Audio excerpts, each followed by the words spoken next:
मुझे तो एक चीज समझ में नहीं आती है कि मदरसे की जरूरत ही क्या है भारत को।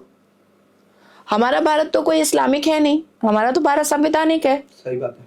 और जो मदरसे से कारी, मुफ्ती, फाजिल, आलिम बन रहे हैं उनको कहाँ नौकरी मिलनी है? क्या सेंट्रल गवर्नमेंट का वो एम्प्लॉय बन सकता है? क्या वो किसी स्टेट गवर्नमेंट का एम्प्लॉय बन सकता है?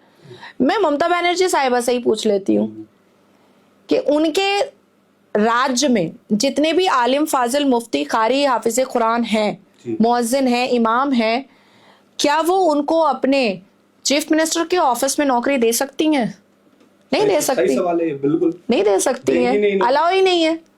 तो फिर इन मदरसों का काम क्या है? और ये आलिम फाजिल बन करके कौन से अंधे कुएं में डूबने की तैयारी कर रहे हैं?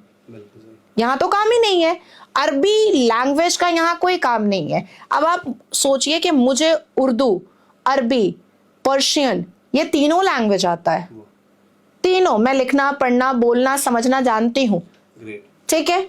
अब ये कहीं पर काम आता है, कहीं पर काम नहीं आता है।